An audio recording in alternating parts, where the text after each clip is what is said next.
I'm going to explain how to apply and adjust transitions in this lesson. So to follow along, go to Working Files, After Effects Projects, and open up 1304 Transitions. This comp has two video clips in it. We're going to transition from this one, the watermelon harvest clip, down to the vineyard clip. There's the vineyard shot right there. And then down below here inside the timeline, I've got this plaster texture. Looks like that because some of these transitions call for the use of a gradient or a texture. So we'll use that one when it's called for. Let's take a look at the transitions over here in the Effects and Presets panel. There they are, arranged alphabetically. There aren't that many, just a few, fewer than you'd find in a typical nonlinear video editor. But you have a little bit more control over transitions here. And just keep in mind that there are many, many more transitions available for After Effects. If you search for them online, you can find some for free and some that you need to buy. But these are the ones that come with the retail version of After Effects.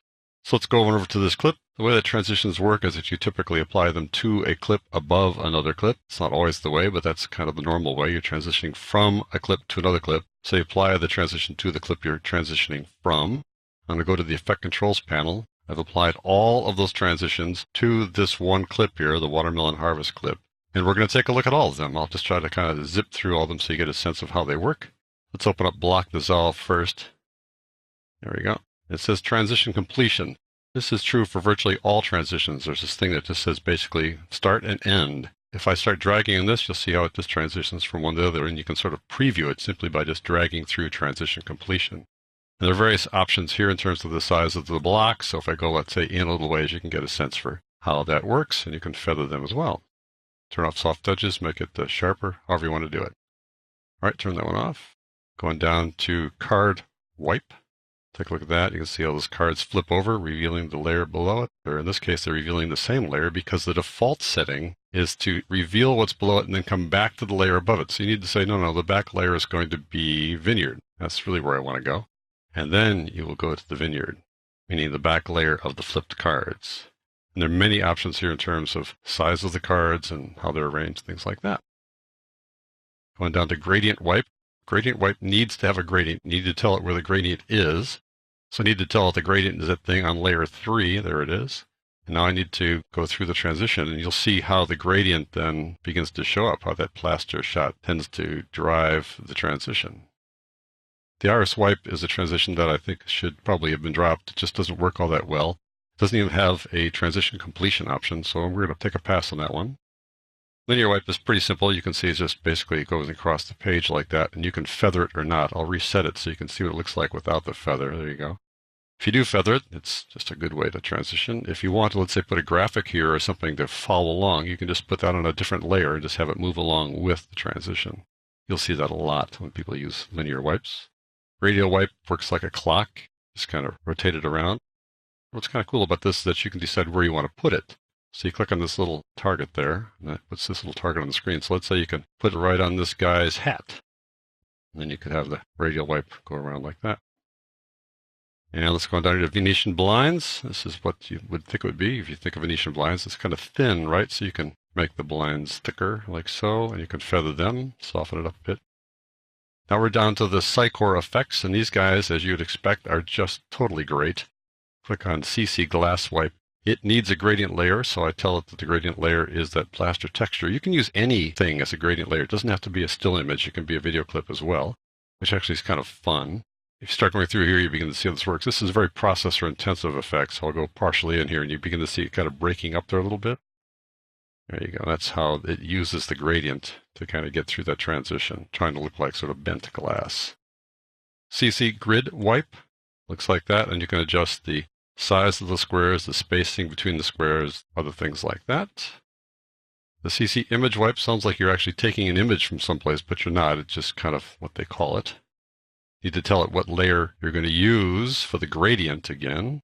So if I go down here to choose the gradient, we'll have the plaster texture be the gradient. And it's going to look for all the world like the gradient transition, but it has more controls. So if you really want a gradient transition, use the Image Wipe. Jaws is something that is used every year, right around Halloween time.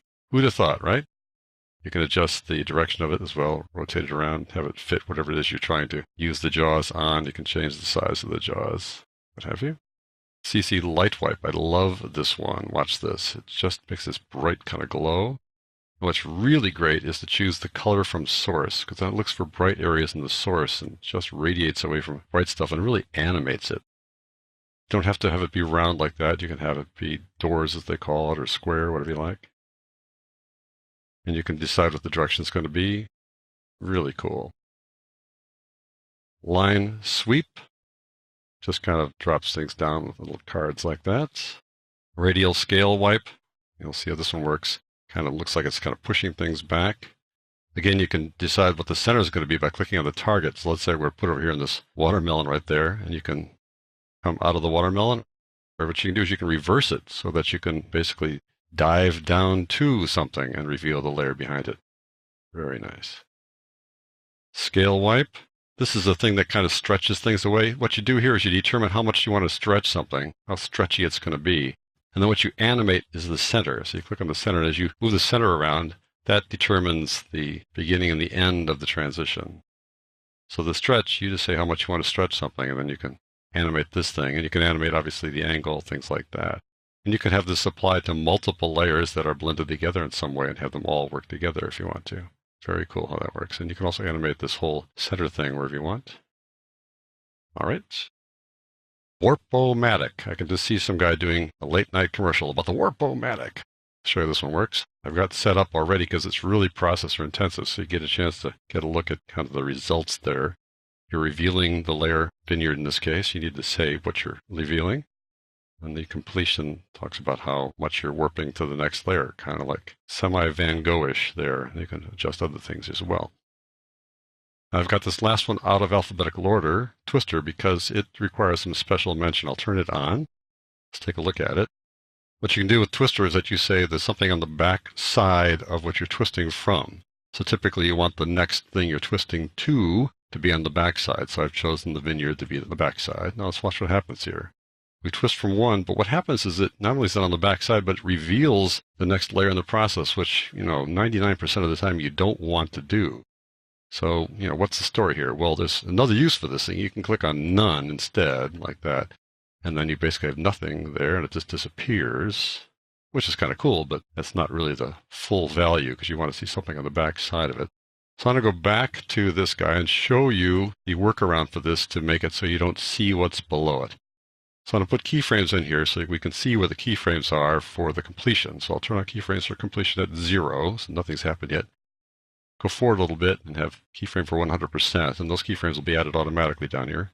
I'll click on this layer and press U to reveal keyframes. There they are, those two guys.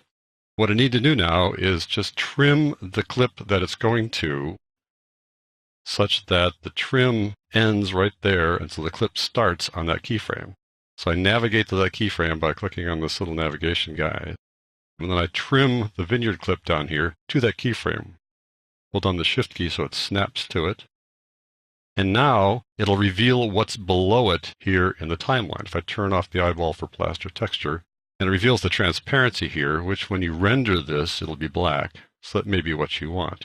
You can reveal whatever's below it in the timeline. If you turn this on, you'll see that being revealed as you go from one to the next. So you might want a logo back there or something, or just a little bit of artwork back there, or a gradient or something. But whatever's below it in the timeline will be revealed. The trouble is you may not want to have things below it revealed in the timeline. So I need to show you the other workaround, and this one is not all that well known out there, so let me show you how that works. I'm going to show you the other workaround that just combines the two layers and does not reveal what's below it in the timeline. It shows transparency, which is maybe what you want. To do that, you add an adjustment layer. Right-click, New Adjustment Layer. It goes on top automatically, which is where you want it. Apply the twister to it. So you see twister to the adjustment layer. There you go. You click on it. What I want to do now is tell it, okay, I want the back side of this guy to be the vineyard. And now let's watch what happens. I'm going to go through the completion here. And there you go. It reveals the backside, and it only affects those two layers and does not show anything below it during that time that it's playing. So just be aware that you can use the adjustment layer to do this. Let's go a little bit farther forward here to where it's past that guy. If I turn off this layer right now, you still see it as if you didn't turn it off. It's one of the downsides to using it.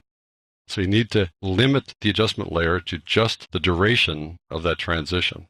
Otherwise, you'll continue to see the layer that you wanted to go to, even if you don't want to see it anymore. So now we can see the layer below it.